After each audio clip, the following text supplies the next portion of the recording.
ఈ ప్రాంతానికి దేవుని యొక్క వాక్య పరిచర్య తెలిసిన మరి కిరణ్ డానియల్ అన్నకు, అలాగే ఇక్కడున్న డేవిడ్ అన్నకు, రాజ్ కుమార్ అన్నకు, కూడి వచ్చిన మీ అందరికీ కూడా ప్రభు పెట్టాను నా హృదయపూర్వక వందనాలు. హల్లెలూయా. సంతోషంగా ఉన్నారా? సంతోషంగా వాళ్ళు ఎలా ఉంటారు చెప్పండి. సంతోషంగా వాళ్ళు ఎలా ఉంటారు? హుషారుగా ఉంటారా? ఎట్లా ఉంటారు? అంతే కదా, పొట్టు బయట పడతాం కదా సంతోషం అంటే. నవ్వొస్తే మనం దేన్ని ఆపగలుగుతాం, కానీ పంటిని బయటికి రాకుండా నవ్వు ఆపగలుగుతాం? ఆపలేదు. అదనమాట గొప్ప సంతోషం ఉన్నప్పుడు మనం ఎప్పుడు కూడా నవ్వుతూ ఉంటాం. కాబట్టి దేవుని సన్నిధిలో మీరు కొంత సమయం కనుక ప్రశాంతంగా ఉంటే దేవుని యొక్క మాటలు కొన్ని మాటలు ఈ రాత్రికాల సమయంలో మీకు చెప్పాలని పరిశుద్ధాత్మ దేవుడు నా మనసులో పెట్టిన విషయాలని నేను మీకు తెలియపరుస్తాను. ఎందుకంటే కిరణ్ డానియల్ గారు మీకు ప్రతి ఆదివారం మళ్ళీ మధ్యలో ఇంకో కోటాలో ఏం జరుగుతుందో నాకైతే తెలియదు, బుధవారం మీతో తరచూ మాట్లాడుతూనే ఉన్నారు.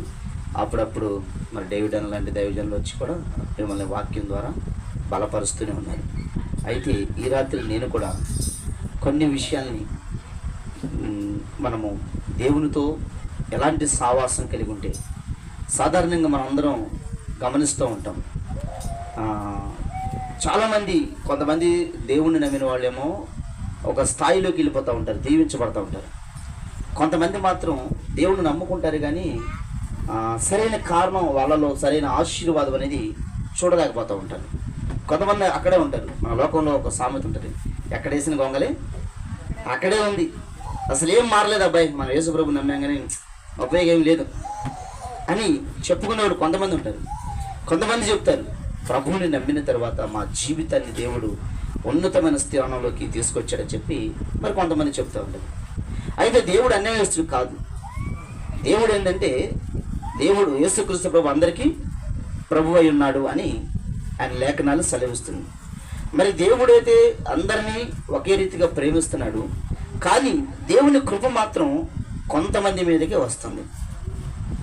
కొంతమంది దీవించబడుతున్నారు, కొంతమంది అలాగే ఆగిపోతున్నారు. నేను మీతో చెప్పాలని ప్రార్థన చేస్తూ ఉన్నాను. తెల్లవారుజామున ప్రార్థన చేసుకుంటూ ఉన్నప్పుడు తండ్రి మరి వాళ్ళతో ఏ మాటలు చెప్పాలో అవి నాకు తెలియపరచండి. అవి తెలియపరిస్తే ఆ సమాచారాన్ని తీసుకెళ్ళి వాళ్ళకి నేను చెప్తాను. ఎందుకంటే దేవుడు చెప్పినప్పుడు, దేవుని సమాచారం మనం విన్నప్పుడు మన జీవితాలు క్షేమంలోకి వెళ్ళిపోతాయి. కాబట్టి నువ్వు చెబితేనే నేను ఆ విషయాన్ని మాత్రమే చెప్తాను అని చెప్పి దేవుని సన్నిధిలో ప్రార్థన చేస్తున్నప్పుడు దేవుడు మీ గురించి మీకు ఏం చెప్పాలో, ఈరోజు ఏం మాట్లాడాలో అవన్నీ కూడా దేవుడు క్రమానుక్రమంగా ఒకటి తర్వాత ఒకటి స్టెప్గా ఆయన మాట్లాడడం జరిగింది. వాటన్నిటినీ చక్కగా నేను నా హృదయంలో పెట్టుకొని వాటన్నిటినీ మీకోసం యేసుక్రీస్తు ప్రభు గాడిదలాగా నేను వాటిని మోసుకొని మీ దగ్గరికి ఆ విషయాన్ని తీసుకొని వచ్చాను. కాబట్టి ఈ విషయాలన్నీ మీరు కూడా ఈ రాత్రి ఏం చేయాలంటే కొంచెం నిద్ర రాకుండా దేవుని సన్నిధిలో ఏం చేయాలంటే, సాధారణంగా మనకు 9 దాటితే ఏమొస్తుంది? నిద్ర వచ్చింది కదా. ఆల్ నైట్ కూడా పెట్టండి అన్న, ఆల్ నైట్ కూడా పెట్టండి, ఇక నిద్రలు ఉండవు. ఎందుకంటే ఆల్ నైట్ ప్రార్థన కూడా ఉందనుకోండి, దేవునితో మనం ఇంకా ఎక్కువ గడపగలుగుతాం. దేవునితో మనం ఎంత గడిపితే అంత ఆశీర్వాదమే. మన ఇంటికి చుట్టాలు వచ్చారనుకోండి, చుట్టాలతో ఎంతసేపు మాట్లాడతాం? అటు పొద్దుపోయి వచ్చిన తర్వాత నీళ్ళు కూడా పోసుకోండి. ఆ మాట ఈ మాట ఆ మాట ఎప్పుడో సంగతులు, పూర్వకాల సంగతులు, ఆ మాట ఈ మాటలు చెప్పుకుంటా అరే టైం 12:30 దాటిపోయిందే, అవునయ్యా అసలు మనం ఇన్ని మాటలు మాట్లాడుకున్నావా, కాసేపు మాట్లాడుకుందా, మళ్ళీ మనకు కుదరదేమో అంటే మనుషులతో మాట్లాడేటప్పుడు సమయం అనేది మనకి మర్చిపోతాం. కానీ దేవుని సన్నిధిలో ఒక అర్ధగంట కూర్చున్నాం అనుకోండి, ఆ అర్ధగంట తర్వాత మనకేమనిపించింది? నడువులేదో కాస్త నొప్పి వస్తుంది అనిపిస్తుంది, కొంచెం నిద్రపోవాలనిపిస్తుంది, కొంచెం ఆవులెంతలు వస్తాయి అని చెప్పి అపవాది ఏం చేస్తాడంటే దేవుని మాట వినకుండా మనల్ని పాడు చేస్తూ ఉంటాడు. అబ్బాయి ఆడుకుంటున్నాడా? సరే. అయితే ప్రియమైన దేవుని బిడ్డరా, నేను నా జీవితంలో కూడా మీరు ఎంతమంది బాప్తిసం పొందారు? బాప్తిసం పొందారా? ఒక్కలే పొందారా? చేతులు ఎత్తండి. ఎందుకంటే నేను చెప్పే విషయం మీకు జీవితంలో చాలా ఉపయోగకరమైన విషయం నేను చెప్తామని చెప్పి. ఇప్పుడు మిమ్మల్ని చూస్తుంటే నాకు చాలా సంతోషంగా ఉంది. ఇక్కడికి వచ్చిన వెంటనే ఈ మందిరాన్ని ఇదంతా నేను చూసినప్పుడు నాకు ఒక దగ్గరికి ఒక 10 సంవత్సరాల కిందకి వెనక్కి వెళ్ళిపోయింది నా మనసు. 10 సంవత్సరాలు వెనక్కి వెళ్ళిపోయి, 10 కాదు, దగ్గరగా 18 సంవత్సరాలు వెనక్కి వెళ్ళిపోయింది నా హృదయం. ఇక్కడికి రాగానే 18 సంవత్సరాలు ఫ్లాష్ బ్యాక్లోకి వెళ్ళిపోయి, ఒకనాటి విశ్వాస జీవితంలో ఎలాగున్నాము, ఎలాంటి మందిరం కట్టుకున్నాము మేము ఉన్నప్పుడు, ఎలాగా దేవుని సన్నిధిలో ఉన్నామో ఇది చూసినప్పుడు నేను వచ్చిన కాడి నుంచి మీరు నన్ను కొంతమంది గమనించే ఉంటారు. దీనికి వెళ్ళే చూస్తూ ఉన్నా, ఈ పచ్చమ్యాటు పైన ఇవన్నీ చూసుకుంటూ కూర్చున్నా. నేను ఎందుకు కూర్చున్నానంటే, ఒకప్పుడు దేవుణ్ణి నమ్మిన తొలి దినాల్లో నేను వెళ్ళిన మందిరం కూడా ఇలాగే ఉంది. హల్లెలూయా. దేవుని మందిరం ఇలాగే ఉంది కాదు, దీనికి రేకులున్నాయి, దానికి ఎంత తాటెక్కప్పు ఉండేది. అయితే నేను దేవుని నమ్ముకోవడానికి గల కారణాన్ని కూడా నేను చెప్తాను. మేము యేసుక్రీస్తు ప్రభువుని అంటే మాకు కొంచెం ఇష్టం ఉండదు. ఎందుకంటే మేము లోకములో నుంచి దేవుడు నన్ను బయటకు తీసుకొచ్చాడు. అంటే లోకములో నుంచి నువ్వు లోకంలో ఉండడానికి వీలేదు, నన్ను నమ్ముకోవాలని చెప్పి దేవుని యొక్క ఉద్దేశం మన మీద ఉంటే మనం ఏ ఊరిలో తప్పించుకోలేము. కాబట్టి మేము యేసుక్రీస్తు ప్రభుకి వ్యతిరేకమైన మనస్తత్వం కలిగిన మనుషులం అనమాట. మేము యేసు ప్రభుని నమ్మేవాళ్ళం కాదు. మేము దేవుని తెలియక మునుపు లోకంలో అన్య ఆచారాలు, అంటే దేవుళ్ళు దేవతలు అనబడుతున్న వారికి ప్రతిరోజు వాటిని పూజ చేస్తూ వాటిని ఆరాధిస్తూ మా జీవన విధానాన్ని కొనసాగిస్తూ ఉంటాం. సాధారణంగా ఎక్కడైనా చర్చిల మీద దేవుని యొక్క పాటలు వినపడ్డాయి అనుకోండి, వాటిని తిరిగి నేను మరలా ఏం చేసేవాడిని, కొంచెం మిమిక్రీ ఆర్టిస్ట్ లాగా వాటిని హేళన చేసేవాడిని. వారు దేవుని యొక్క మందిరం మీద నుంచి దైవ సేవకులు దేవుని యొక్క వాక్యం చెప్తూ ఉండేవాళ్ళు. ఆ వాక్యం చెబుతున్నప్పుడు ఆ వాక్యాన్ని మరలా తిరిగి నేను దాన్ని వేరే ఒక కోణంలో నా భాషలో దాన్ని కొంచెం మిమిక్రీ చేసుకుంటా ఎగతాళి చేస్తూ ఉండేవాడిని. చర్చికి ఎవరైనా వెళ్ళేటప్పుడు కోడి గుడ్డు పెట్టినప్పుడు గుడ్డు తీసుకెళ్ళడం, లేకపోతే మన చెట్టుకి కాసిన కాయలు తీసుకెళ్తాం, కాసిన బియ్యం తీసుకెళ్తాం, ఇలాంటివి చేస్తూ ఉంటారు. అవి చూసినప్పుడు కూడా నేను అనుకునేవాడిని, వీళ్ళకి ఏమీ పని లేదు, పాట లేదు, అసలు ఎందుకు ఇలా తీసుకెళ్తున్నారు అని చెప్పి కొంచెం దాన్ని కూడా హేళనకరంగానే మాట్లాడేవాడిని. అయితే నాకు అర్థం కాలేదు దేవుని ప్రేమ ఏందో, అలా ఎందుకు తీసుకెళ్లారో అన్నది తర్వాత నాకు తెలిసింది. అలాగా ప్రతిరోజు యేసుక్రీస్తు ప్రభుని హేళన చేయడం, మాకు సంబంధించిన మా దేవుళ్ళని వాటిని ఎక్కువగా గణపరుచుకోవడం, వాటిని ఆరాధించుకోవడం, ఆ పని మీద కొనసాగుతూ ఉంది. ఎప్పటి నుంచి అంటే ఫస్ట్ నుంచి మా తాతల టైం నుంచి కూడా యేసుక్రీస్తు ప్రభుని అంగీకరించిన వాళ్ళు ఎవరు లేరు మా ఇంట్లో. మేము హిందూ బ్యాక్గ్రౌండ్లో నుంచే వచ్చాము. మాకు యేసు ప్రభు పరిచయం లేదు. ప్రతి పండగ చేసుకునే వాళ్ళం. వినాయక చవితి కావచ్చు, లేకపోతే రకరకాల మన పండుగలు ఎన్నో ఉన్నాయి కదా, అవన్నీ వాటన్నిటిని కూడా ఆచరిస్తూ వాటిని మరి దేవుళ్ళంటూ వాటికి సాగిలు పడుతూ వాటికి మొక్కుతూ ఒక పాపకరమైన జీవితం, ఒక మాటలో చెప్పాలంటే. ఎందుకంటే సత్యం తెలియదు మాకు. ఆ సత్యం ఏదో తెలియక ఆ పాపకరమైన జీవితంలో ఒకవేళ ఇదే జీవితమేమో, దేవుడిగా మనం నమ్మిన దేవుళ్ళు చాలామంది ఉన్నారు, మనం పైకి లేపుతారేమో అని చెప్పి ఆ పైకి లేపుతారేమో అన్న కోణంలోనే భక్తి చేసుకుంటూ పోతున్నాం. భక్తి అయితే చేస్తున్నాం కానీ మా పరిస్థితులన్నీ కూడా దిగజారిపోతానే ఉన్నాయి. ఏ రోజుకి ఆ రోజే, ఏనాటి బెత్తం ఆనాటిదే. అన్ని తెలివితేటలు ఉన్నాయి ఇంట్లో అందరికీ, కానీ ఎప్పటికప్పుడే పని చేసుకోవడం, తెచ్చుకోవడం, మరలా తెల్లారి పొద్దున్నే పని లేకపోతే మరలా ఎదురు చూడడమే.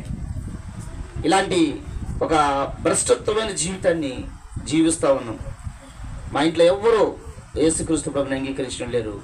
మా అన్నదమ్ములు కావచ్చు, అక్కలు కావచ్చు, అందరూ ఇలాగే లోకానుసరమైన జీవితాలు జీవిస్తూ శ్రమ పడుతున్నారు. కానీ ఇంటిలో ఏమాత్రం కూడా నెమ్మది అనేది మా దరిదాపుల్లో మాకు తెలియదు. ఆ మాట మాకు నెమ్మది ఎప్పుడే అంటే, సినిమాకి వెళ్ళినప్పుడు 2 గంటల సినిమా చూసినప్పుడు మన బాధలన్నీ మర్చిపోయి అక్కడికి వెళ్ళి ఆ సినిమా చూసిన వెంటనే సినిమాలో ఆయన ఎంత పెద్దోడయ్యాడో మనం ఎప్పుడు అవుతామా అనిపించింది. అది సినిమా సంగతి తెలియలా, ఎందుకంటే యేసుని నమ్మలేదు కదా. అలాగా ఆటపాటగా కష్టాలతో నష్టాలతో కొనసాగుతున్న జీవితం, జీవితం అలా కొనసాగుతున్న సందర్భంలో వివాహం జరిగింది. వివాహం అయిన తర్వాత కూడా అనేక రకమైన కష్టాలు ప్రారంభమైంది. ప్రాముఖ్యమైన కష్టం ఏంటంటే ఆర్థికమైన కష్టం ఒక బాధ అయితే, వస్త్రహీనత మరొక బాధ అయితే, ఆకలి దప్పులు మరొక బాధ అయితే, అన్నిటికన్నా ప్రాముఖ్యమైనది, అవమానకరమైనది పిల్లలు లేకుండా పోయారు. పిల్లలు పుట్ల పెళ్ళైన తర్వాత 1 సంవత్సరం చూసాం పుట్ల. సరే ఇప్పుడు ఏమన్నా మనకేంటంట వయసు పోయిందా ఏంటి పుడతారులే అని మనం అనుకుంటున్నా, పక్కన వాళ్ళు ఏమంటున్నారంటే పిల్లలు పుట్టరనుకుంటా వీళ్ళకి అసలు ఇక పిల్లలకి పుట్టరనుకుంటా వాళ్ళే డాక్టర్లు అయిపోతారు. మనకు వచ్చిన సమస్య మనకన్నా కూడా మన ఇళ్ళ పక్కన వాళ్ళు డాక్టర్లు అవుతారు. ఎప్పటికప్పుడే వాళ్ళు రిపోర్ట్ చేస్తూ ఉంటారు. వాళ్ళు ఏదో మనల్ని ఏదో పెద్ద స్కానింగ్ చేసినట్టుగానే అబ్బాయికి పిల్లలు పుట్టరు, ఆమెకు పుట్టరంట పిల్లలు. ఒకవేళ లేదు డాక్టర్లు ఏమో మనల్ని ఏమైనా పెద్ద పెద్ద స్కానింగ్లు తీశారేమో, లేదా వీళ్ళు ఏమైనా దేవుళ్ళ. ఆ మాటల ద్వారా చాలా బాధేస్తూ ఉండేది. అలా బాధేస్తున్న సందర్భంలో ఎవరు ఏది చెబితే అది, ఒక అమ్మ వచ్చి చెప్పింది, అయ్యా పలానా ఊరు వెళ్ళండి. ఆ ఊరు వెళ్ళిన తర్వాత ఆ ఊరిలో అందరూ వెళ్తున్నారు, చెట్టుకి ఉయ్యాల కడుతున్నారు. ఉయ్యాల్లో నిమ్మకాయలు కానీ అరటికాయలు కానీ వేసి మీ భార్య భర్తలు ఇద్దరు కలిసి ఇలా చేయబెట్టి ఓపండి, అప్పుడు మీకు పిల్లలు పుడతారన్నారు. ఓహో సర్లే, మరి పిల్లల కన్నా ఎక్కువ ఉంది మనకి లోకంలో. వీళ్ళు ఈ నిందలేస్తుంటే మరి పిల్లలు పుట్టాలిగా మనకి. పిల్లలు లేకపోతే డ్యామేజ్గా ఉంది వ్యవహారం. సరే పిల్లలు పుడతారంట ఉయ్యాలిపుతా అని చెప్పి, అప్పుడు వాళ్ళు చెప్పిన మాట ఏంటంటే, మీరు ప్రతి ఆదివారం వెళ్ళాలి ఆ గుడికాడికి. కోడి తీసుకెళ్ళే సామర్థ్యం ఉన్న వాళ్ళు కోడి తీసుకెళ్తున్నారు, పొట్టేలు తీసుకెళ్లే సామర్థ్యం ఉన్న వాళ్ళు పొట్టేలు తీసుకెళ్తున్నారు. మరి మీకు ఏ సామర్థ్యం లేకపోతే మేమేం తీసుకెళ్ళాలను, మీకు ఏ సామర్థ్యం లేకపోతే కొబ్బరికాయ కొట్టరాని అన్నారు. సరే మన దగ్గర డబ్బులు లేవు, కొబ్బరికాయ కొడదామని చెప్పి ఆ గుడికి వెళ్తాకి ఛార్జీలకు మాత్రమే ఉండేవి. ఆ గుడికాడికి వెళ్ళి ఆ చెప్పిన మాట ఏంటంటే, మనము కొత్త బట్టలతో వెళ్ళాలి. కొత్త బట్టలతో వెళ్ళి ఆ కొత్త చీరని ఆ పైట చెంగుని చించి దాంట్లో నిమ్మకాయలు కావచ్చు అరటికాయలు కావచ్చు వీటిని మీ ఇష్టం పెట్టి ఓపండి, 5 వారాలు వెళ్ళండి అన్నారు.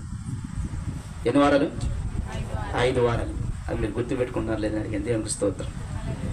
5 వారాలు మీరు వెళ్ళండి, వెళ్ళి అలాగ దాన్ని ఓపెన్ అన్నారు. 5 వారాలే కదా ఎంతలో గడుతుంది అని చెప్పి చక్కగా మొదలుపెట్టాం. 5 వారాలు. మొదటి వారం పెళ్లి పట్టు చీర ఉంది, దాన్ని కట్టుకొని చక్కగా వెళ్ళిపోయి అక్కడికి వెళ్ళిన తర్వాత పర్రమని చింపి దాంట్లో నిమ్మకాయలు పెట్టి, వాళ్ళేక మనకి పిల్లలేమో ఇక ఖచ్చితంగా పుడతారులేమో నాకు ఉద్దేశంతో నేను మా పాస్టర్ గారు అంటే మేము దేవుడు నమ్ముకోకమునుపు అలాగ ఉయ్యాలు ఊపుతూ, ఉయ్యాలతో పాటు మా కళలు కూడా ఉయ్యాల్లోకి వెళ్ళిపోయినాయి. ఉయ్యాలు ఊగుతుంటే ఏమొచ్చింది మనిషికి? మీరు ఎప్పుడైనా ఉయ్యాలు వేరా? చిన్నప్పుడు ఊగారుగా. మీకు ఏడుపు వచ్చింది అనుకో, అమ్మ ఉయ్యాలు వేసి ఏం చేసేది, ఒక సాంగ్ వేసి ఉయ్యాల ఊతుండగానే మనకేమవుతుంది. మా అమ్మాయికి కూడా ఒక సాంగ్ పాడేవాళ్ళం. ఏది పిల్లలు పుట్టిన తర్వాత ప్రభుని నమ్ముకున్న తర్వాత అందరూ ఏ పాటలు పాడతారంటే లాలీ లాలీ అని ఇలాంటి పాటలు పాడతారు. కానీ మా అమ్మాయికి చిన్నప్పటి నుంచి మేమేం పాట పాడేవాళ్ళం అంటే ఉయ్యాల్లో వేసి నిన్నే నిన్నే నీ కొలుతూ ఆ పాట పాడితేనే మా అమ్మాయి నిద్రపోద్ది ఉయ్యాల్లో. అంటే చిన్నతనం నుంచే అలా నేర్పించాంలే. అయితే ఇక మేము కూడా ఆ ఉయ్యాలు ఊపేటప్పుడు మేము కూడా నిద్రలోకి వెళ్ళినట్టుగా ఓకే పుడతారులే మనకిగా అని చెప్పి అనుకున్నాను. 1 వారం అయిపోయింది, 2 వారాలు అయిపోయింది, ఇలాగ 5 వారాలు అయిపోయింది. 5 వారాలు అయిపోయిన తర్వాత మనకేంటి, ఇప్పటికీ మనోళ్ళు చాలామంది వారాల పిచ్చిలో ఉంటారు, వారాల భక్తి చేసేవాళ్ళు. చర్చికి వచ్చేవాళ్ళు కూడా ఇదే పిచ్చిలో ఉండరు. 5 వారాలు అయితే జరిగిద్దంట, 7 వారాలు అయితే జరిగిద్దంట, 12 వారాలు అయితే జరిగిద్దంట కాదు. యేసుని హృదయపూర్వకంగా అంగీకరిస్తేనే కార్యం జరిగింది మన జీవితంలో. హల్లెలూయా. మేము 5 వారాలు వెళ్ళాము, ఏమీ జరగల. అడిగిన తర్వాత 5 వారాలు వెళ్ళాం కదా, మరి మా జీవితంలో ఏమీ జరగలేదు కదా అన్నప్పుడు అలా అన్నారు. ఓహో సరే ఇంకొకటి చెబుతాం మీకు అన్నారు. సరే ఇంకోటి ఏదో చెబుతున్నారు, ఇది అయిపోయింది ఇంకోటి చేయాలంట అనుకున్నాం. ఇంకొక దేవుడు, మనకు ఆ పేర్లు వద్దు, ఇంకొక దేవుడు దగ్గరికి వెళ్ళినప్పుడు వాళ్ళు చెప్పారు ఇంకొక పని చేయమన్నారు. ఒక రొట్టె చేసి ఆ రొట్టెని పూజ చేసే గదిలో ఒక స్టీల్ క్యాన్ తీసుకొని వాటర్ పోసి ఆ వాటర్లో ఆ రొట్టెను పడేయండి, మోతేయండి. 7 రోజుల తర్వాత మీరు చూడండి, పూజ చేయండి రోజు పొద్దున కూడా సాయంత్రం భార్య భర్తలు ఇద్దరు కలిసి అన్నారు. సరేనని చెప్పి ఇద్దరం కలిసి సాంబ్రాణి తీసుకొని కడ్డీలు వెలిగించుకొని దానికి ప్రత్యేకంగా అసలే డబ్బులు లేవు, దానికి మళ్ళీ కొన్ని పువ్వులు కొనుక్కురావడం, పువ్వులు కొనుక్కొచ్చి పటికి బెల్లం తెచ్చి కాస్త పూజ అయిపోయిన తర్వాత రోడ్డు మేము పోయే వాళ్ళకి కాస్త ప్రసాదం పంచిపెట్టడం. ఇలాగా 7 రోజులు గడిచిన తర్వాత ఒక రొట్టె మనం చేసి పెడితే 2 రొట్టెలు అవుతాయి అంట. మరి మాకు తెలియదు ఆ సంగతి, అమాయకత్వం. ఏసైని తెలుసుకోపోతే మనం ఏది చేసినా పిచ్చితనంగానే ఉంటుంది. 7 రోజులు అయిన తర్వాత నీళ్లు పోసి చపాతీలాగా ఒక రొట్టె చేసి పెట్టాం. 2 రొట్టెలు అవుతాయేమో చూసాం. అంటే నేను మా ఫ్రెండు, వాళ్ళ కుటుంబం మా కుటుంబం, మాకు పిల్లలు లేరు, వాళ్ళు అలాగే పెట్టుకున్నారు. ఫస్ట్ వాళ్ళు ఓపెన్ చేశారు. ఓపెన్ చేసిన తర్వాత మాకన్నా ఒక రోజు ముందు పెట్టారు. ఓపెన్ చేసిన తర్వాత నేను ఆయన అడిగా రా, నాకు టెన్షన్. అడిగి 2 రొట్టెలు అయితే నాకు అవ్వకపోతే నేను సరిగ్గా భక్తి చేసినాడు కాదు. వాడేం చెబుతాడని అని అడిగా, అది ఎట్లా ఉన్నాను. 2 అయినాయి అన్నాడు. 2 అయినాయా? ఆ రాత్రి అంతా మాకు నిద్ర పట్ల. వాడికి 2 అయినాయి అంట, మన దాంట్లో 2 అవుతాయో లేవు. మనం కనుక 2 అవ్వలేదు అనుకో, వాడు గట్టిగా భక్తి చేసినాడు అవుతాడు, మనం శుద్ధిగా భక్తి చేసినాడు అవుతాం అని చెప్పి మేము ఆ రాత్రి అంతా నిద్రపోకుండా ఆ క్యాన్కి వెళ్ళే చూస్తూ ఉన్నాం. తెల్లారి పొద్దునే దాన్ని ఓపెన్ చేయాలి, 2 అవ్వాలి, స్వామి 2 అవ్వాలి, స్వామి 2 అవ్వాలి, స్వామి 2 అవ్వాలి అనుకుంటూ ఉన్నాం. తెల్లారి పొద్దునే మేము కూడా ఓపెన్ చేసాం. ఎక్కడ లేని దుర్వాసన వచ్చింది. హల్లెలూయా. అంతేగా 7 రోజులు మూత పెట్టకుండా నీళ్ళల్లో అది వేసి పెడితే వాసన రాక ఏమొచ్చింది? నాది ఒకటే ఉంది. నాకు బాధేసింది. నేను మా భార్య బాధపడ్డాం. మాది ఎందుకో 2 కాల. పక్కంటోళ్ళు చెప్పాం 2 కాలేదన్నా. వయసులో ఉన్నారుగా, మీరు ఏదో తప్పు చేశారు అబ్బాయి, అందుకే అది అవ్వలేదు మీకు 2 అన్నారు వాళ్ళు. ఇదేంటి మరి? వాడికి ఎత్తయింది, వాడికి నాది ఒకటే వయసు. వాడికి 2 ఎత్తయింది, నాకెందుకు అవ్వలేదు? వాడికన్నా నేనే నిష్ఠగా భక్తి చేసాం. నాకు ఎక్కడో డౌట్ వస్తుంది. అని పిలిచాను. అది నిజం చెప్పవా నాకన్నా, మన ఇద్దరు చిన్నప్పటి నుంచి ఫ్రెండ్స్ కదా, నిజం చెప్పరా, వాసన వచ్చిందిరా అన్నది. 1 రొట్టిరా, 2 దాని నుంచి వచ్చిందిరా అనేది. అరే మరి ఫస్ట్ ఎందుకు చెప్పావురా? సిగ్గేసి ఎవరైనా అంటారని చెప్పి. దేవుడు లేడురా అని మైండ్లో ఫిక్స్ అయిపోయాడు. కదా దేవుడు లేడు, అంత అబద్ధం రా అన్నాడు. ఇలాగా అవి ఇవి ఎవరేది చెబితే అదే, అన్నీ ఏది చెబితే దాన్ని అనుసరిస్తూ చేసుకుంటూ పోతూ 1 సంవత్సరం నుంచి 5 సంవత్సరాలు గడిచింది. కదా 5 ఏళ్ళు చేసుకుంటూ వచ్చాం, అన్నీ చేసాం. ఇక పిల్లలు పుట్టరు, ఇక మనకి లేదా అవకాశం. హాస్పిటల్కి వెళ్తే అన్ని టెస్టులు చేస్తే అన్నీ బాగానే ఉన్నాయి, ఎవరిలో లోపం లేదు. మరి ఎందుకు పుడతలేదురా పిల్లలు మనకి? మా ఇంట్లో ఎవరికైనా ముందు నుంచి పిల్లలు లేని వాళ్ళు ఉన్నారంటే ఎవరు లేరు, అందరికీ 4-5 పిల్లలు ఉన్నారు. మరి ఏంటి మనకాడికి వచ్చేసరికి ఈ సమస్య వచ్చింది అనుకున్నాం. సరే ఇక రాకపోగా ఇక పుట్టరని చెప్పి మరొక పెళ్ళన్నా చేస్తే పోద్దేమో అన్నారు. అసలే మనం పేదవాళ్ళం, మనకు ఇంకో పెళ్ళి, ఒక భార్యకే సరిగా అన్నం పెట్టలేదు, 2వ భార్య మనకి. హల్లెలూయా. మన వాళ్ళ ఆలోచనలు అలాగే ఉంటాయి. మన వాళ్ళ ఆలోచనలు ఏం చేస్తామంటే, మనం ఆర్థికంగా ఎదగపోవడానికి మన ఆలోచనలు తప్పు ఆలోచనలు. అసలు వీడికి ఇల్లే లేదు, వీడికి ఏమీ లేదు, సరిగ్గా తినడానికే లేదు, ఒక భార్యకి పిల్లలు పుట్టలేదు, 2వ పెళ్లి చేస్తారా? మా ఇంట్లో అన్నారు, అబ్బాయి మరి లాభం లేదు, మన ఇంట్లో ఇంతవరకు పిల్లలు లేకుండా ఊరు లేరు, కానీ ఇంకొక అమ్మాయిని చూసి పెళ్లి చేద్దాం అని ఈ మాట చెప్పేసరికి మా భార్య గుండె జారిపోయింది. అంటుంది రేత్రి పూట, చేసుకోయా నువ్వు, చేసుకోలే, ఇంకొకరు నాకు పుట్టలేదుగా, ఇంకొకరికన్నా పుడతారు, చేసుకుని నన్ను ఎంకరేజ్ చేస్తుంది ఆమె కూడా. హల్లెలూయా.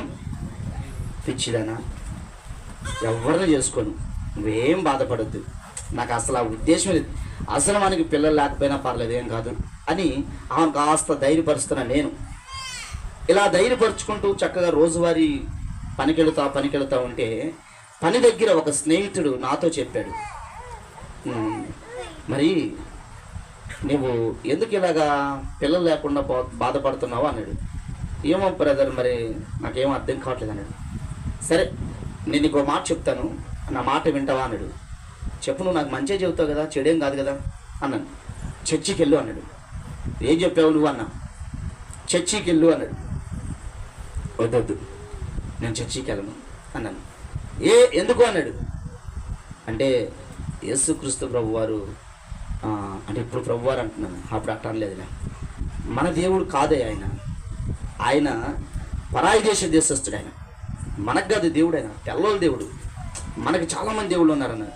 అదిగో ఆ గర్వమే వద్దు నీకు, నేను చెప్పింది విను. నువ్వు ఒక 3 నెలలు చర్చికి వెళ్ళు, నీకు నచ్చితే వెళ్ళు, నీకు గనక కార్యం జరగకపోతే వచ్చేసే అన్నాడు. నిజమేనా? 3 నెలలు జరిగిద్దా అన్న. ఆ 3 నెలల్లో జరగద్ది అన్నాడు. ఎట్లా జరిగిద్ది? 5 సంవత్సరాల నుంచి కాదు, తాత ముత్తాత నుంచి భక్తి చేస్తూ వచ్చాం, ఏం జరగలేదుగా. మరి యేసు ప్రభు దగ్గరికి వెళ్తే 3 నెలల్లో జరిగిద్దా అన్నాను. అడిగినప్పుడు ఆయన అన్నాడు, ఖచ్చితంగా జరిగిద్ది. అయితే నువ్వు ఈ 5 ఏళ్లలో ఎంత సిన్సియారిటీగా భక్తి చేసావో అదే భక్తి అక్కడ చేయన్నాడు.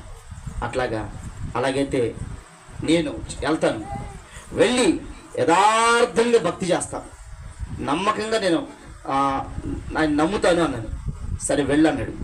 అయితే అప్పుడు నేను ఎక్కడికి వెళ్ళాలి, చర్చికి వెళ్ళాలంటే మనకి పాస్టర్లు ఎవరో పరిచయం లేరు. ఏ చర్చికి వెళ్ళాలి అసలు? ముందు చర్చికి వెళ్ళాలంటే ముందు ప్రాముఖ్యంగా మనం ఆల్రెడీ మనకు అంతకుముందు ఈ రామాయణం, భగవద్గీత ఇలాంటి మీద అవగాహన ఉంది, ఆ పుస్తకాలు చదువుకున్నాం, వాటి గురించి మనకు తెలుసు. కాబట్టి యేసుక్రీస్తు ప్రభువుని కూడా ఒకసారి తెలుసుకోవాలి, ఆయన జీవిత చరిత్రను తెలుసుకోవాలి. ఆయన జీవిత చరిత్ర తెలుసుకోవాలంటే బైబిల్ చదవాలి. నాలో ఆలోచన ప్రారంభమైంది. బైబిల్ చదివితే నేను దేవుడు, యేసు ఎవరు, ఆయన అసలు ఏంటో తెలుసుకుందాం. ముందు ఒక బైబిల్ నాకు కావాలి, చర్చి కన్నా ముందు బైబిల్ కావాలని ఒక ఆలోచన చేసి ఒక పాస్టర్ గారిని, అయ్యా నాకు బైబిల్ కావాలి అని అడిగాను. అడిగితే ఆయన అన్నారు, దేనికి నీకు బైబిల్ అన్నారు. అంటే బైబిల్ చదువుకోవడానికి, దేవుణ్ణి తెలుసుకోవాలనుకున్నాను. అంటే ఆయనకు తెలుసు మేము బాగా భయంకరమైన విగ్రహారాధన చేస్తామని. ఆయన నాకు బైబిల్ ఇవ్వకుండా ఒక 3 నెలల పాటు రేపిస్తా మాపిస్తా అని చెప్పి ఆయన తిప్పుతా ఉన్నాడు. ఆయన కోసం నేను రోజు దారిలో కాసుకొని చూసుకుంటూ ఉంటాడు. ఇప్పుడు ఆయన వస్తూ ఉంటాడు, అటు ఆయన పోయి ప్రార్థన పెడతా ఉంటాడు. ఆయన ఎప్పుడు వస్తాడా అని చూసి కనపడంగానే వెళ్ళి ఆయన దగ్గర చేతులు కట్టుకొని, అయ్యా బైబిల్ ఇస్తారా అని. అయ్యా తేలేదయ్యా, నేను రేపు. ఇలా 3 నెలలు గడిచింది. అంటే నా ఆశీర్వాదం ఇంకో కోణంలో తిరగబోతుంది అన్నమాట. అన్నప్పుడు సరే నేను వదిలేశాను. తర్వాత ఇంకొక అయ్యగారు కలిశాను. అయ్యగారు కలిసినప్పుడు నేను ఆయన్ని అడిగాను. నేను వాళ్ళ దగ్గర పని చేయడానికి వెళ్ళాను. ఆయన దగ్గర పని చేస్తా ఒకరోజు అడిగాను, పాస్టర్ గారు నాకు ఒక బైబిల్ ఇస్తారా అన్నాను. దేనికి శంకర్, మీకు బైబిల్ దేనికి అన్నాడు. అన్నప్పుడు నేను యేసు ప్రభు గురించి తెలుసుకుందాం అనుకుంటున్నాను అన్నాను. సరే నేను నీకు బైబిల్ ఇస్తాను, కానీ రేపు ఆదివారం నువ్వు చర్చికి వచ్చి అన్నాడు. చర్చికి అంటే చర్చిలో సాధారణంగా చర్చికి రావడం అంటే నాకు ఇష్టం ఉండదండి, నాకు బైబిల్ ఒకటి ఇవ్వండి అన్నాను. బైబిల్ నేను నీకు ఇచ్చినా నువ్వు చదువుకున్నా నీకు అర్థం కాదు, అది నువ్వు రేపు ఆదివారం చర్చికి రా అన్నాడు. సరే ఆయన ముందు చెప్పడానికి సిగ్గుపడి తర్వాత చెప్తాలే మీకు ఆ విషయాన్ని అన్నా. ఆయన నన్ను విడిచిపెట్టలా, మరలా నా కోసం పని కట్టుకొని వచ్చి రేపు ఆదివారం నువ్వు ఖచ్చితంగా చర్చికి రా అన్నాడు. అయ్యా నేను చర్చికి అయితే వస్తాను, కానీ చర్చిలో కూర్చోను, చర్చి బయట కూర్చుంటా. చర్చిలో అందరు ఆడవాళ్ళు ఉంటారు, నాకు సిగ్గు ఆడవాళ్ళు అంటే, కాబట్టి నేను కాస్త బయట కూర్చుంటాను అన్నాను. సరే బయట కూర్చుందు, నువ్వు బయట కూర్చోవద్దులే, కానీ పాస్టర్ గారి ఇల్లు పక్కనే ఉంటుంది, మా ఇంట్లో కూర్చొని నువ్వు దేవుని మాటలు విను అన్నాడు. సరే వింటానని చెప్పి మొట్టమొదటి వారం నేను బయలుదేరా. పొద్దున్నే తలస్నానం చేసి ఉపవాసం ఉండి మందిరానికి వెళ్ళాలి. దేవుని దగ్గరికి వెళ్ళేటప్పుడు ఎట్లా ఉండాలంటే ఉపవాసం ఉండాలి. అది నేను నేర్చుకున్న సిద్ధాంతం. అది దేవుని దగ్గరికి వెళ్ళేటప్పుడు నిష్ఠగా ఉండాలి, పవిత్రంగా ఉండాలి. కాబట్టి తలస్నానం చేసి పొద్దున్నే 10ంటికి ప్రార్థన అంటే 9ంటికల్లా వెళ్ళిపోయా. ఎందుకంటే 1 గంట ముందే ఉండాలి ఎప్పుడు కూడా దేవుని సన్నిధిలో. 9ంటికల్లా అక్కడికి వెళ్ళిపోతే పాస్టర్ గారు అన్నారు, అయ్యా ఇంకా టైం ఉంది, సరే నువ్వు వచ్చావు కదా నువ్వు ప్రార్థన చేసుకో అన్నారు. ప్రార్థన అంటే ఏం చేయాలో నాకు తెలియదు, పూజ చేయమంటే చేస్తాను, ప్రార్థన చేయమంటే మనకేం తెలుసు, మనకు చేత కాదు అనుకొని, అంటే నాకు ఏం చేయాలండి అన్నాను. ఏమి లేదు, నీకు ఏ బాధ ఉందో ఆ బాధ అంతా యేసు ప్రభువుకి చెప్పన్నాడు. సరే చెప్తాలే అండి అని చెప్పి కొంచెం సిగ్గుపడుతున్నా. సరే ఆయన నన్ను గమనించాడు. నన్ను గమనించి వాళ్ళ ఇంట్లో కూర్చోమన్నాడు. వాళ్ళ ఇంట్లో కూర్చున్నాను. నేను చర్చిలో అందరూ కలిసి పాటలు పాడుతున్నారు. ఆ చర్చి కూడా సేమ్ ఇలాగే ఉంటుంది. ఆ చర్చిలో కూడా ఒక 10 మంది 15 మంది లోపలనే ఉంటారు. ఈ 10 మంది 15 మంది పాటలు పాడుతున్నారు, పరవశించిపోతున్నారు. వీళ్ళందరూ కూడా నాకేమీ అర్థం కావట్లా. అసలు వీళ్ళ పాటలు ఏంటో వీళ్ళ కథ ఏంటో నాకు అర్థం కావట్లా. కానీ నా గుండెల నిండా భారం ఉంది, బాధ ఉంది. ఆ బాధని ఈ యేసు ప్రభుకి ఎలాగని చెప్పాలి అనే ఉద్దేశం మాత్రం నాలో ఉంది. ఒక గంట సేపు అలా కూర్చున్న తర్వాత నా సిగ్గుపోయింది. పోయి నేను మందిరంలో కూర్చున్నా. దేవునికి స్తోత్రం, హల్లెలూయా. ఆ ఇంటిలో కూర్చున్న నేను, నా మనసు ఒత్తిడి చేసింది. దేవుడు, ఏయ్ మందిరంలోకి రా, నేను నిన్ను దీవించబోతున్నాను, నువ్వు సన్నిధికి రా అని చెప్పి దేవుని యొక్క స్వరం నన్ను గద్దించినట్టు అనిపించి వెంటనే ఇక నేను లోపలికి వచ్చేసి కూర్చున్నాను. కూర్చొని అక్కడ ఒక ఫ్లెక్సీ ఉంది. ఆ ఫ్లెక్సీలో యేసుక్రీస్తు ప్రభు ఒక బొమ్మ ఉంది, ఆయన ముఖం ఉంది. ఆ పాస్టర్ గారు ఏదో చెబుతున్నారు, ఇప్పటికీ నాకు తెలియదు ఆయన ఏం చెప్పాడో నాకు తెలియదు. కానీ నేను మాత్రం యేసుక్రీస్తు ప్రభు కళ్ళకెళ్ళి చూస్తా, నా కళ్ళల్లో నుంచి కన్నీరు గారుస్తూ ఉన్నాను, ఏడుస్తూ ఉన్నాను. ఆయన కళ్ళకెళ్ళి చూస్తుంటే నాకు చర్చిలో ఒక ఆదరణ దొరికింది, ఒక ప్రశాంతత దొరికింది, ఒక నెమ్మది దొరికింది. నాకేదో తెలియని భారం, నాకున్న అవమానం పోయినట్టుగా, నాకు గొప్ప ఆశీర్వాదం, నా దరిద్రం అంతా పోయినట్టుగా నాకు అనిపించింది. మొదటి రోజు అనిపించింది. 1 గంటకు ప్రార్థన అయిపోయింది. పాస్టర్ గారు వచ్చి ప్రార్థన చేశారు. ప్రార్థన చేసిన తర్వాత సరే ఇక అయిపోయిందయ్యా, ఇంక వెళ్ళిపో అన్నారు. నన్నేమో ఆడ కూర్చోమనలేదు, కొత్తోండి కదా అని. ఇక వెళ్ళిపో అన్నారు. వెళ్ళిపోవడంగానే ఇంకా నా హీరో వంట సైకిల్ తీసుకొని సైకిల్ తొక్కుంటా ఇంకో ఊరికి వచ్చాను. నేను వేరే ఊరు నుంచి వచ్చాను ఆ చర్చికి. మా ఇంటికి వెళ్ళిపోయాను. మా భార్య ఎదురు చూస్తుంది, ఎక్కడికి వెళ్ళావు ఈరోజు అంది. చర్చికి వెళ్ళాను అన్నాను. ఏం చెప్పారు అంది. మనకు తెలియదు ఏం చెప్పారు అన్నాను. ఏం చెప్పారో తెలియదు కానీ బాగుంది అంటే వచ్చే వారం నేను కూడా వస్తాను అంది. నేను చెప్పా, అక్కడికి వెళ్తేనంట మనకి పిల్లలు పుడతారంట చర్చికి వెళ్తే, అందుకే ఈ వారం అది అసలు ఆ వాతావరణం ఎలా ఉందో నేను చూసి వచ్చాను. వచ్చే వారం నువ్వు కూడా బయలుదేరితే మన ఇద్దరు వెళ్దామన్నాను. నేను కూడా వస్తానన్నాను. ఇక 2వ వారం సైకిల్ వేసుకొని చక్కగా పొద్దున్నే తలస్నానం చేసి ఉపవాసం ఉండి 9 గంటలకల్లా మళ్ళీ మేము ఇద్దరం బయలుదేరాం. ఆమె వెనక వాళ్ళు ఎక్కించుకున్నాను. సైకిల్తో కొంట చర్చికి వెళ్ళిపోయాను. ఒక 3 కిలోమీటర్ దూరం ఉంటుంది. వెళ్ళిపోయి అక్కడ కూర్చున్నాం. ఎవ్వరు రాలేం, మేమిద్దరమే ఉన్నాం. నేను ఒకటి చూసా, యేసు ప్రభు నన్ను చూస్తున్నాడు, ఆయన నాతో మాట్లాడుతున్నాడని. ఇక ఆయన కళ్ళకి వెళ్ళి చూస్తా కూర్చున్నాం మేము. అలాగా కొన్ని వారాలు గడిచిన తర్వాత అనుకోకుండా దేవుడు ఏం చేస్తాడంటే నాకు ఒక కళనిచ్చాడు. ఒక కళ వచ్చింది నిద్రపోయేటప్పుడు. అంతకుముందు కళలో వచ్చేవి, అవి నెరవేరే కాదు, ఏదో పగటి కళ్ళగానే వాళ్ళం. కానీ మందిరానికి వెళ్ళిన తర్వాత ఒక కళ వచ్చింది. ఆ కళలో దేవుడు ఏం చేస్తాడంటే ఒక ఆడబిడ్డ పుట్టినట్టుగా, ఒక ఆడపిల్ల, ఆ పిల్లని తీసుకొచ్చి మా చేతిలో పెడితే ఆ పిల్లకి మా పాస్టర్ గారు స్నానం చేపిస్తున్నట్టుగా, కాళ్ళ మీద పనుకోబెట్టి స్నానం చేపిస్తున్నట్టుగా నాకు కళ వచ్చింది. ఆ కళ నేను పొద్దున్నే మా అయ్యగారి దగ్గరికి నేను మళ్ళా సైకిల్ వేసుకుని వెళ్ళిపోయా కళ చెప్పడానికి కూడా. హల్లెలూయా. ఫోన్లు లేవు అప్పుడు. కళ చెప్పడానికి సైకిల్ వేసుకుని వెళ్ళి, అయ్యా రాత్రి నాకు ఒక కళ వచ్చింది, అప్పటికి 3 నెలలు నేను చర్చికి వెళ్ళి నాకు ఒక కళ వచ్చింది అన్నాను. ఏంటయ్యా అన్నారు. ఇలాగ కళ వచ్చిందయ్యా అన్నాను. అయితే దేవుడు నీకు బిడ్డనవ్వబోతున్నాడయ్యా అన్నాడు. ఆడబిడ్డనే చూపించాడు దేవుడు, నీకు ఒక బిడ్డనవ్వబోతున్నాడు అన్నాడు. 5 సంవత్సరాల నుంచి పిల్లలు పుట్టలేదు, మరి ఇప్పుడు యేసు ప్రభు ఇస్తున్నాడా అని ఆ అవిశ్వాసం నాలో రానిలా. చూద్దాం, ఒకవేళ దేవుడు ఒక అద్భుతమైన సహాయం చేస్తాడేమో అని చెప్పి అలాగే విశ్వసించిన తర్వాత, అంతకుముందు అనేక సందర్భాల్లో మరి పాస్టర్ గారికి ఈ డేట్లు రావడం అనేది కొంచెం ఆలస్యం అవుతూ ఉంటుంది. 4 నెలలకు ఒకసారి, 3 నెలలకు ఒకసారి ఎట్లా వస్తూ ఉన్నప్పుడు ఈసారి గర్భవతేమో నమ్మి ఇసుకొచ్చేసింది. ఈసారి 5 నెలలు వచ్చినా కూడా ఆ మంత్రి ఆపేసరికి నన్ను అడుగుతుంది, ఏంటో కొంచెం పొట్ట ఏదో కొంచెం ఎత్తుగా ఉన్నట్టు అనిపిస్తుంది. అయినా పుడతారా లేదా చెప్పి పొట్ట మీద కొట్టుకునేది ఆమె. పుడతారనే ఛాన్స్ మాకు లేదు, ఇక నమ్మకం లేదు. కానీ దేవుడు చూపించాడు, కళ చూపించాడు. అయితే కొంచెం పొట్ట పెరుగుతునేసరికి ఒక డౌట్ వచ్చి, ఎప్పుడు నేనే టెస్ట్ నేనే వెళ్ళి చూపించుకుంటూ వస్తూ ఉన్నాను. యూరిన్ టెస్ట్ చేపిస్తూ ఉన్నాను. ఇంటి దగ్గర నుంచి యూరిన్ తీసుకుని వెళ్ళి ల్యాబ్లో పరీక్ష చేయించేవాడిని. అయితే 5 నెలలు అయిన తర్వాత ఆ టెస్ట్కి తీసుకుని వెళ్ళినప్పుడు, ఆ టెస్ట్ కూడా నాకు ఉదయకాలాన్నే టెస్ట్కి తీసుకుని వెళ్తే, నేను ఎప్పుడు టెస్ట్కి వెళ్ళేటప్పుడు పెందలాడి వెళ్ళి చేయించుకొచ్చుకునేవాడిని. ఆయా మనకి పిల్లలు పుట్టరలే అని చెప్పి ఆ టెస్ట్కి ఇచ్చిన యూరిన్ ఒక డబ్బాలో పెట్టుకొని ఆ జేబులో పెట్టుకొని అటు తిరిగి దేశాలన్నీ తిరుక్కుంటా ఎప్పటికో 4ంటికి ల్యాబ్కి వెళ్ళాం. మనకి నమ్మకం ఇంక మనకి ఎట్లా పుట్టరలే అని. ఆ ల్యాబ్లోకి ఇచ్చిన తర్వాత ఆయన అన్నాడు, గంట తర్వాత రాను అన్నాడు. 2 గంటల తర్వాత వస్తా, ఏం ఉండదు ఇందులో అన్న నేను అనగానే సరే ఆయనకి తెలుసు ఎప్పటికప్పుడే నేను వస్తున్నా రూపా ల్యాబ్ అని. వాళ్ళు క్రిస్టియన్సే, రూపా ల్యాబ్ అనమాట అది. ఆయన అనేవాడు ఆయనకి తెలుసు పుట్టే ఛాన్స్ లేదు, ఈయన 10 వస్తానే ఉంటున్నాడని. అయితే మధ్యాహ్నము దాన్ని నేను పొద్దున పూట 11ంటికి జేబులో పెట్టుకొని వెళ్ళి ఆ మామిడి తోటలు అవి తిరుక్కుంటా 4 గంటలకి ఆ ల్యాబ్లో ఇచ్చడం జరిగింది. ల్యాబ్లో గంట తర్వాత వీళ్ళు రమ్మంటే నేను 7ంటికి వెళ్ళాను. నేను ఆయన గంటకు రమ్మన్నాడు. ఏముండదుగా అందులో ఎప్పుడు చెప్పే విషయమేగా, ఏముండదు కదా అన్నట్టుకి వెళ్ళాను. 7 గంటల తర్వాత నేను వెళితే ఆయన అన్నాడు, అయ్యా ఆమె ప్రెగ్నెంట్ అన్నాడు. దేవునికి స్తోత్రం, హల్లెలూయా. ఇక ఎక్కడ లేని ఆనందం వచ్చింది. ఇంటికి ఫోన్ చేసే అవకాశం లేదు, ఫోన్ లేదు.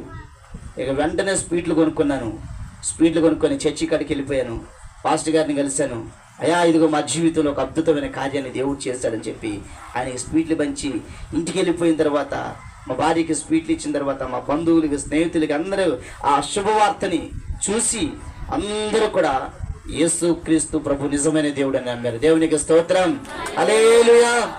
యేసుక్రీస్తు ప్రభు నిజమైన దేవుడు అని చెప్పి 3 నెలలు ఒక అద్భుతాన్ని చేసినప్పుడు దేవుడు ఖచ్చితంగా కొన్ని నెలలు గడిచిన తర్వాత ఏ పాపనైతే దర్శనంలో చూశానో అదే పాపని దేవుడు ఇచ్చాడు, ఆడబిడ్డని ఇచ్చాడు. హల్లెలూయా. ఇంత నమ్మదగిన దేవుడా యేసు ప్రభు, ఇంత గొప్ప దేవుడు అయినా అని ఆయన మీద ప్రేమ నాకు ఇక అధికమైపోయింది. ఎప్పుడైతే టెస్ట్కి వెళ్ళి ఇప్పుడు ఆ ఫలానా నెలని చెప్పారో ఇక అప్పుడు నాలో ఇంకా అధికమైన విశ్వాసం ప్రారంభమైంది. మమ్మల్ని ప్రేమించి దేవుడు మాకు ఎంత చేస్తాడు కాబట్టి దేవునికి మనం ఏదో ఒకటి చేయాలి. చాలామంది దేవుడిని నమ్మినప్పుడు ఏం చేస్తామంటే, దేవుడు ఇప్పుడు అయ్యగారు ఉన్నారు, అయ్యగారు మీకోసం ప్రార్థన చేస్తాడు. ప్రార్థన చేసిన తర్వాత మేలు పొందుకొని మనం ఏం చేస్తాం, మర్చిపోతాం దేవుడిని. అంతేనా? చాలామంది దేవుడు మేలు చేస్తున్న వెంటనే ఆ మేలుని రుచి చూసి మర్చిపోతారు. కానీ నేను ఆ టైప్ కాదు. దేవుడు నాకు మేలు చేస్తాడు, నా ఆలోచనలు దేవుడికి మనం ఏదో చేయాలి, ఏం చేస్తే బాగుంటుంది అని ఆలోచన చేసినప్పుడు ఇక చర్చి కట్టాలని, చర్చికి స్థలాలు కొనాలని. పాస్టర్ గారు సైకిల్ మీద వస్తూ ఉండేవారు. మా ఊరు సైకిల్ మీద వస్తున్నారు కాబట్టి ఆయన సైకిల్ మీద రాకూడదు, ఆయనకు ఒక బండి కొని పెట్టాలి అని చెప్పి ఆయనకు ఒక బండి కొని పెట్టడం, చర్చి కట్టే విషయంలో, స్థలం కొనే విషయంలో. అప్పుడు ఇక నాలో రోజు రోజుకి దేవుని పట్ల ఆసక్తి అధికమైపోతుంది. అప్పుడు ఆ చర్చికి నేను వెళ్ళినప్పుడు 10 మంది ఉండేవాళ్ళు. 10 మంది ఉంటే నాకు బాధేసింది, ఇంత గొప్ప దేవుణ్ణి ఈ ప్రజలు ఎందుకు తెలుసుకోవట్లేదని చెప్పి, నేను చేస్తే ప్రజలు ఇంకా దేవుని సందుకు వస్తారని చెప్పి నేను అత్యాసక్తిగా ఆలోచన చేసి ప్రార్థన చేయడం ప్రారంభం చేసి పాస్టర్ గారి మాటని తోచ కూడా తప్పేవాడు కాదు. ఆయన ఏం చెప్తాడు అది చేస్తాను నేను. ఆయన ఒకవేళ అయ్యా నీ గుండె తీసి అక్కడ పెట్టేసి వెళ్ళిపోతా కూడా నేను. ఎందుకంటే నాకు దేవుడు తెలియకపోతే దేవుడిని తెలియపరిచింది వాళ్ళు. హల్లెలూయా. నేను చక్కగా పాపము నుండి విడుదల పొందడానికే కారణం వాళ్ళు, నాకు ఒక మంచి పునాది వేయడానికే కారణం వాళ్ళు, నేను మంచిగా దీవించబడుతున్నానంటే కారణం దైవజనులే. కాబట్టి ఏం చేస్తే బాగుంటుందని చెప్పి అడిగినప్పుడు వాళ్ళు అన్నారు, ఆత్మల భారం ఉండాలయా, యేసు ప్రభుని చాలామంది తెలుసుకోలేకపోతున్నారు, నీలాంటి యవనస్తుడు యేసు ప్రభుకి చాలా అవసరం అని చెప్పినప్పుడు, అయ్యా ఏం చేయాలయ్యా అంటే సువార్త చెప్పాలయ్యా అన్నారు. సువార్త చెప్పాలి, నీ పన్ను చేసుకుంటే సువార్త చెప్పాలన్నారు. ఆదివారం వచ్చేసరికి ఒక్కళ్ళనైనా మందిరానికి తీసుకురావాలన్నారు. హల్లెలూయా. ఎంతమందిని తీసుకురావాలి? ఆదివారం వచ్చేసరికి ఒక్కళ్ళైనా తీసుకురావాలి అన్నారు. ఇక వారమంతా నా పనికి నేను వెళ్ళిపోయేవాడిని. పనికి వెళ్ళిపోతానే దేవుని సువార్తని సాయంత్రం 10 నుంచి వచ్చిన తర్వాత ఒక్కొక్క ఇంటికి వెళ్ళి ఒక్కింటినే పెట్టుకుంటా టార్గెట్. 4-5 ఇల్లు పెట్టుకున్నాను అనుకో, అక్కడ మాట ఎక్కడో మాట చెప్పి బ్యాలెన్స్ తగ్గిపోద్ది. కాబట్టి ఒక్కింటినే పట్టుకొని, అక్క కాసేపు నా మాటలు వినండి అన్న, నా మాట విను, ఇలా తాగమాకన్నా అన్న, నా జీవితాన్ని చూడన్నా, దేవుడు మీ అందరికీ మీ కళ్ళ ముందే తెలుసు, మాది ఎలాంటి బ్రతుకో మీకు తెలుసు అని దేవుని గురించి చిన్నగా ఏదో నాకు వచ్చిన 4 మాటలే, విశ్వాస సంబంధమైన మాటలు, మా జీవితంలో దేవుడు చేసిన మేలుని అలా చెప్పుకుంటా 10 మందికి ఉన్న సంఘాన్ని 70 మందికి నడిపించిన దేవునికి స్తోత్రం. హల్లెలూయా. 70 మంది అయింది సంఘము. మందిరం చాలతలేదు, విస్తరించిపోయింది. పరిచర్య 70 మందికి వచ్చేసింది. ఇక దేవుని కృపను బట్టి దేవుని చేతులు ప్రతిరోజు పనికి వెళ్ళడం, సాయంత్రం పూట ప్రార్థనకి వెళ్ళడం. ఈరోజు ఉన్నారా ఇలాగ చేయడానికి? ఎలాగున్నావా మనం? ఈరోజు పరిస్థితులు ఎలాగున్నాయి అంటే, నేను నమ్మాను దేవుణ్ణి, నాకు మేలు చేశాడు. యెహోషువ భక్తులు అంటారు కదా, నేను నా ఇంటి వారు యెహోవాని సేవిస్తాం. ఆయన మాటను తూచా తప్పకుండా పాటిస్తున్నారు. ఈ రోజున నేను నా ఇంట్లో వాళ్ళు బాగుంటే చాలు, పక్కన వాళ్ళ సంగతి మాకు అనవసరం. వాళ్ళకి చెప్పినా వినరండి. వాళ్ళకి మనం ఎంత చెప్పినా వినరు అని చెప్పే మైండ్ సెట్లో మనం ఉంటున్నాం. అలా కాదు ప్రియమైనదని బిడ్డరా. దేవుని కొరకు మనం ఎంత కష్టపడతామో దేవుడు మనకి అంత కృప చూపుతాడు. దేవుని కొరకు ఒకనాటి దినాల్లో ప్రతిరోజు కూలికి వెళ్ళేవాడు నేను. కానీ దేవుణ్ణి అంగీకరించిన తర్వాత అనేకులకు పని చూపించే వ్యక్తిగా దేవుడు నన్ను మార్చేశాడు. దేవునికి స్తోత్రం. ఒకప్పుడు ఎవరైనా 10 రూపాయలు ఇస్తే బాగుండు అని చెప్పి ఆశపడే నేను అనేకులకి 1000 రూపాయలు పంచడానికి దేవుడు కృప చూపించాడు. ఒక్కొక్క స్టెప్ దేవుడు ఎక్కిస్తా వచ్చాడు. ఇలా ఎక్కించిన తర్వాత పిల్లలే లేరు అనుకున్న మా జీవితంలో దేవుడు 4 పిల్లల్ని ఇచ్చాడు. దేవునికి స్తోత్రం. అయితే మాకు ఇప్పుడు ఒక పాపే ఉందిలే. అయితే ప్రియమైన నేను బిడ్డరా, 4 బిడ్డల్ని దేవుడు ఇచ్చాడు. కానీ ఒక పాప మాత్రమే చక్కగా చదువుకుంటుంది. మిగతా పిల్లలు పుట్టినప్పుడే కొంచెం కొన్ని లోపాల వల్ల చనిపోవడం జరిగింది. అయినా సంతోషమే. ఎందుకంటే అసలు లేనప్పుడు దేవుడు పిల్లలు ఇచ్చాడుగా, జరగని చోట కార్యం చేశాడుగా. కొంతమంది అంటారు, ఇదేంది బ్రోవా ఇచ్చినట్టు ఇచ్చి మగ పిల్లలను తీసుకెళ్ళావు అన్నారు నన్ను. 3 మగ పిల్లలు చనిపోయారు మా జీవితంలో. మాకు 3 మగ పిల్లలు, 2 కమల పిల్లలు, ఇంకో బాబు మామూలు బాబే. ఏంట్రా దేవుడు నమ్మావు కదా, ఇచ్చినట్టే ఇచ్చి దేవుడు తీసుకెళ్ళాడేందిరా అని కొంతమంది సాతాను డైవర్ట్ చేయడం కోసం అనేకమైన ఆలోచనలు చెప్పినప్పుడు వాళ్ళ మాటలు తీసుకోలే. దేవుడు మన జీవితంలో ఏది చేసినా మేలే చేస్తాడు. హల్లెలూయా. ఒకప్పుడు మన పరిస్థితులు ఏంటి, ఇవాళ ఎంత సంతోషంగా ఉన్నాం. ఏం కాదు, యెహోవా ఇచ్చిను, యెహోవా తీసుకున్నాడు. ఇంకంతే. దాని గురించి పెద్ద ఆలోచన చేసి దేవా నాకెందుకయ్యా ఇప్పుడు ఎలా చేసావు, నన్ను ఎందుకయ్యా ఎలా చేస్తావు అని చెప్పి బాధపడలేదు. దాని గురించి ఆలోచన చేయలేదు. ఒకరిని పోషించడం కష్టమైతే 4 ఉన్నా నేనేం చేస్తాను అనుకునేవాడు. హల్లెలూయా. అయితే దేవుని కొరకు బట్టి అలాగా దేవుడు ఆయనలో తప్పిపోకుండా విశ్వాసంతో సావుకులతో ఉంటా, సావుకులకు సహకారులుగా ఉంటా, దైవజనులు ఎక్కడికి రమ్మంటే అక్కడికి వాళ్ళతో పాటు వెళ్ళిపోతా, నాకు కలిగిన దాంట్లోనే వారిని ప్రేమగా చూసుకునేవాడిని. ఎలా చూసుకునేవాడు తెలుసా ప్రియమైన బిడ్డరా? మా ఇంట్లో కూరగాయలు తెస్తే అయ్యగారికి కూడా కూరగాయలు తెచ్చేవాడిని. ఎందుకు? నాకు ఆలోచన, నేనంటే రోజు పనికి వెళ్తున్నాను, మరి అయ్యగారు పనికి వెళ్ళడుగా, ఆయనకి ఎవరు తెస్తారు? అసలు ఉందే 10 మంది 15 మంది మనం.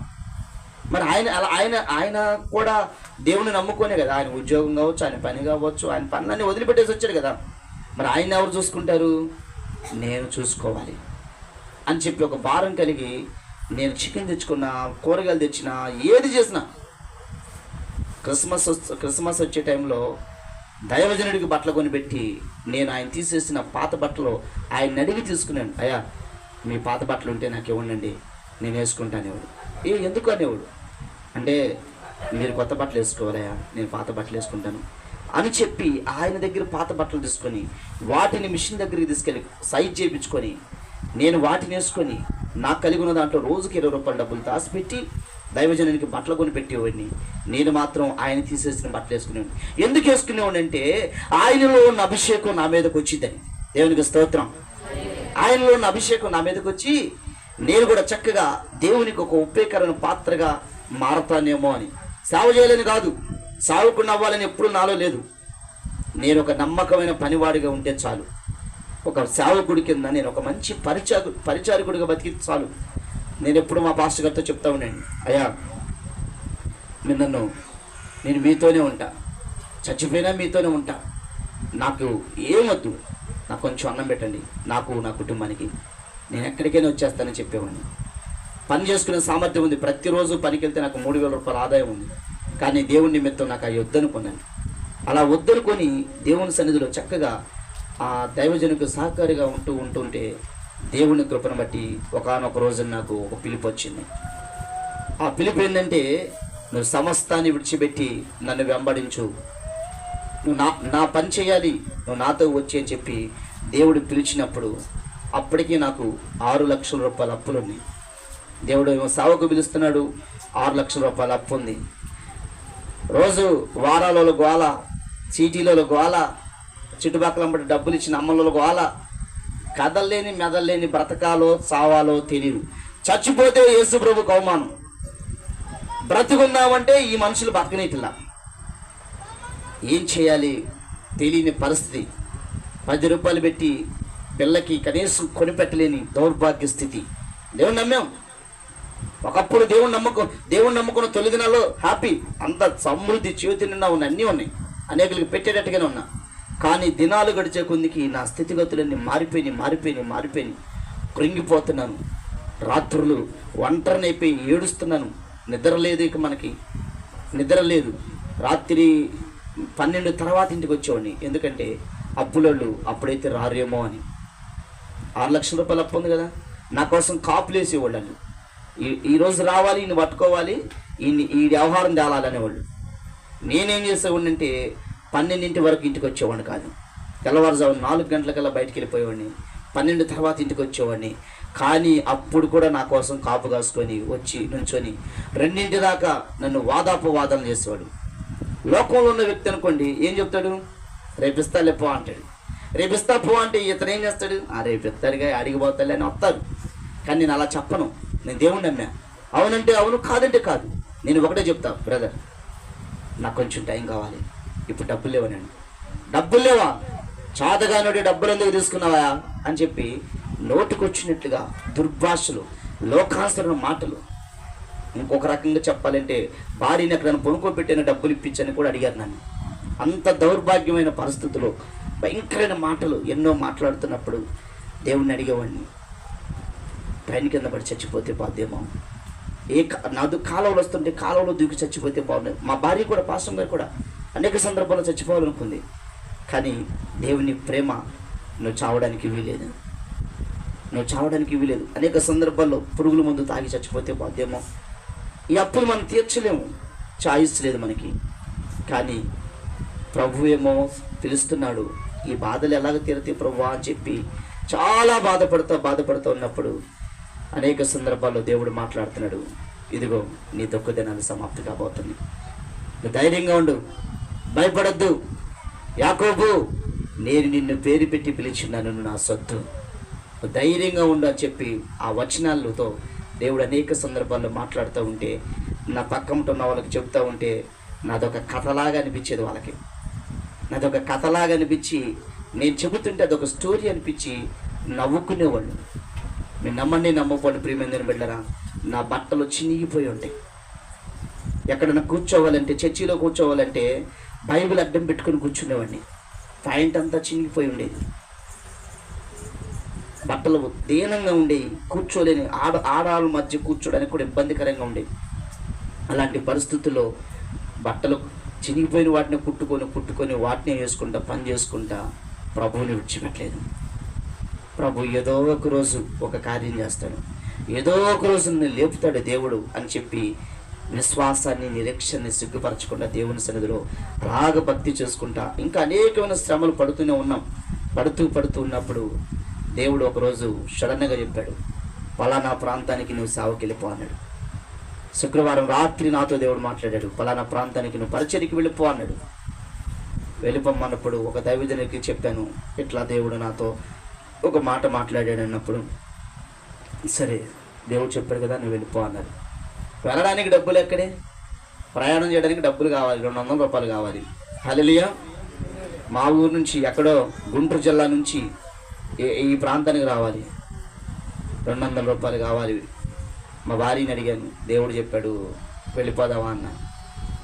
వెళ్ళిపోదామంటే ఆమె, ఎక్కడికి వెళ్తామయ్యా మనం, నీకు వేసుకోవడానికి నాకుంది ఒకే ఒక సొక్క ప్యాంట్, వాటిని వేసుకొని అసలు ఎట్లా వెళ్తాం ఏంటి, వెళ్ళడానికి కూడా ఛార్జీ డబ్బులు లేవు కదా. నేను ఈ రాత్రి ప్రార్థన చేస్తాను, తెల్లారి పొద్దునకి దేవుడు డబ్బులు ఇస్తాడని చెప్పి విశ్వాసంతో ప్రార్థన చేస్తుంటే ఒక సహోదరి వచ్చి, అన్నయ్య ఏంటి బాధపడుతున్నావు అంది.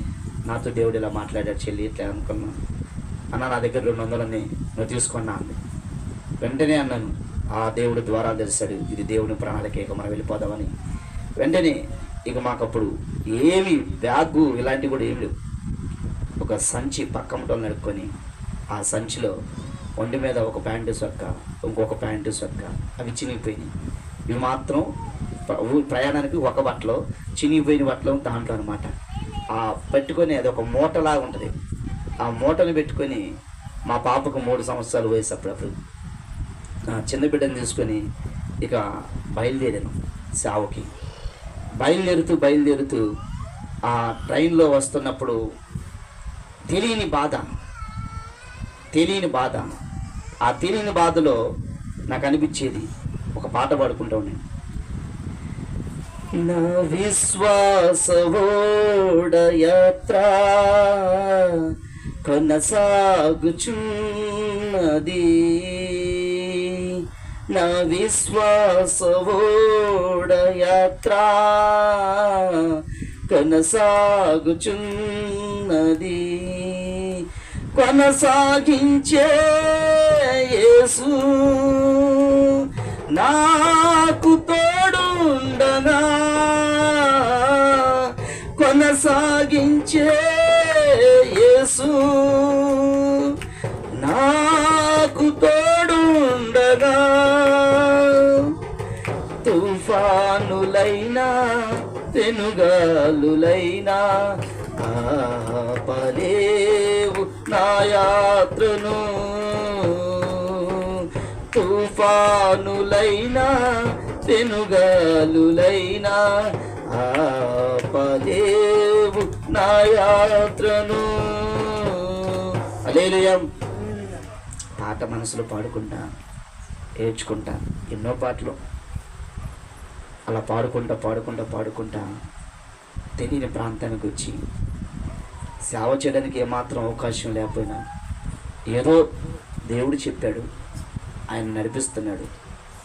సేవకని వస్తే ఫోన్లు చేసి అప్పులలో బూతులు తిట్టేవాళ్ళు. మాకు కట్టాల్సిన డబ్బులు కట్టకుండా పారిపోయావా? 3 రోజులు కనపడేవాడు కదా. వాళ్ళకి శుక్రవారం, శనివారం, ఆదివారం 3 రోజులు ఉపవాసం ఉండేవాడిని, ప్రార్థన చేసుకుంటూ ఉండండి. ఫోను, ఒక చిన్న ఫోను ఉంది నాకు. ఆ చిన్న ఫోన్లోనే వాళ్ళు ఇష్టానుసారంగా బూతులు తిట్టేవాళ్ళు. నువ్వు మాకు కనబడితే సొక్కా పట్టుకొని ఈడ్చుకొని వచ్చి నేను కొడతామనేవాళ్ళు. ఆ మాటలు విని తట్టుకోలేక ఇంకాస్త బిగ్గరగా ఏడ్చి ప్రార్థన చేసేవాడిని. అయితే ఆ విశ్వాసాన్ని బట్టి, దేవుని కృపను బట్టి ఆ సేవను కొనసాగిస్తూ ఈరోజు అనేకులకి ఆశీర్వదకరంగా దేవుడు మార్చాడు. దేవునికి స్తోత్రం. హల్లెలూయా.